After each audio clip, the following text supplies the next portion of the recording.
Halo para pecinta drama Queen of Tears, inilah preview episode ke-15 dari drama Queen of Tears.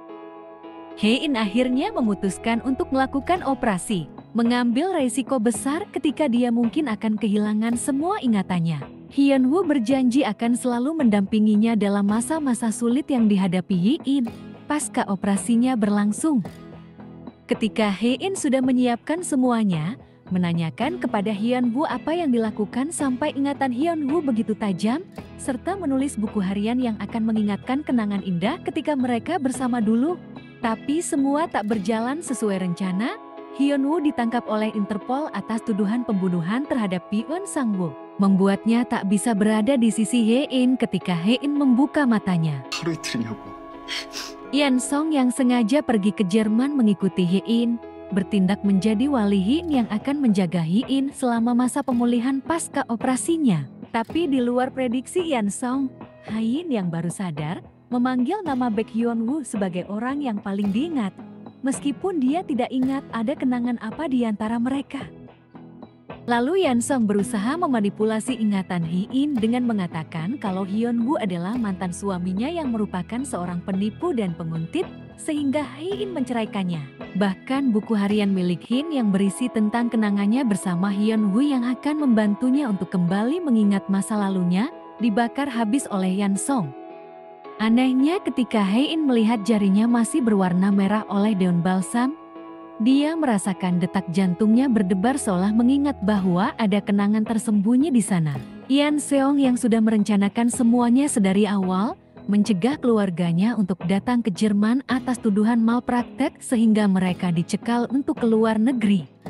Membuat Hae-in hanya bisa bergantung padanya dan memanipulasi semua ingatan Hae-in atas keluarganya, sehingga ketika Hae-in kembali ke Korea bahkan dia tidak mengenali keluarga yang telah menjemputnya di bandara. Tapi kenangan Hae-in pada salju pertama dan cinta pertamanya akan membawa ingatannya kembali. Hae-in bahkan kembali menulis bahwa orang yang tidak ingin dia lupakan sampai akhir hayatnya adalah Baek Hyun-woo. Terlebih ketika dia kembali menemukan MP3 yang menjadi tanda pertemuan awal mereka. Jantung Hae-in yang selalu berdebar setiap kali mendengarkan nama Hyun-woo disebut, akhirnya mengantarkan dia untuk menemui Hyun-woo di penjara. Hyun-woo memastikan kalau dia pasti akan bebas dan akan berada di sisi Hae-in untuk selamanya. Atas bantuan dari Yang Gi, mereka akhirnya berhasil menemukan bukti kematian Byun Sang-woo setelah mencari bukti-bukti di sekitar tempat ditemukannya mayat Sang-woo.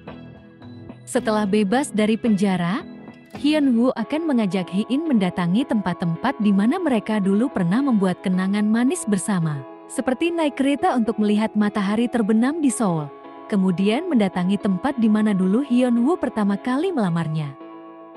Selain itu, mereka juga menemukan bukti penipuan yang dilakukan oleh Ang Song senilai 2 triliun won, membuat Yan Song tak berkutik, meski dia sudah menyiapkan banyak hal untuk menguasai Hae-in. Sepertinya ini berasal dari diska lepas yang diberikan oleh Dahi kepada Hyun-woo, di mana Juno telah mengancam Dahi agar mengembalikan diska itu kepadanya. Tapi nampaknya Dahi mempunyai keputusan lain, sehingga dia pun memilih untuk menyerahkan diska itu kepada Hyun-woo. Tapi karena hal itu, Dahi kemudian akan mendapatkan masalah ketika dia diculik oleh Juno. Sucheol yang berusaha menyelamatkan istrinya, harus menjadi korban dan dia terlihat sedang terluka. Sebelumnya, Sul-hee sangat marah kepada Yan Song yang tidak mendengarkan ucapannya dan memaksa pergi ke Jerman menyusul Hae-in. Karena itulah, Sul-hee juga akan merencanakan sesuatu untuk menyingkirkan Hae-in yang telah membuat anaknya sangat terobsesi dan susah diatur. Belum terbukti siapa orang yang telah membunuh Sang-woo, tapi bisa jadi itu mungkin dilakukan oleh Sul-hee yang tidak ingin anaknya mendapatkan masalah. Sebagaimana dia telah membunuh direktur panti asuhan dan juga orang tua angkat Yan Song yang pernah menyiksa anaknya. Dia bahkan menyuruh Juno untuk pindah ke Jerman demi untuk menghindari tuntutan atas kejahatan yang pernah dia lakukan. Membuat Juno tidak akan pernah bisa kembali lagi ke Korea.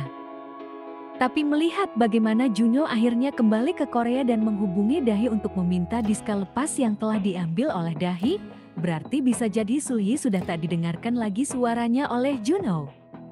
Pada akhirnya Sul-hee akan dikhianati oleh semua anak buahnya, termasuk Grace yang kadang masih mempunyai nurani yang sehat, sehingga dia pun merasa kasihan dengan apa yang menimpa Hye-in sekarang.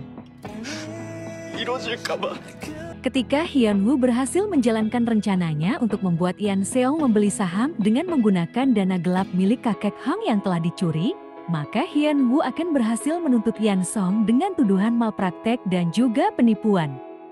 Maka tamatlah riwayat Ian Seong dan Sul-hee, dan Hyun-woo bisa konsentrasi untuk mengembalikan ingatan Hye-in dengan mengajaknya mengenang kebersamaan mereka berdua selama ini. Menyisakan 2 episode lagi. Apakah kalian yakin kalau drama ini bakal happy ending? Mengingat Hye-in sudah sembuh dari penyakitnya dan tinggal mengembalikan ingatannya? Tulis pendapat kalian di kolom komentar dan mari berdiskusi dengan penonton yang lain.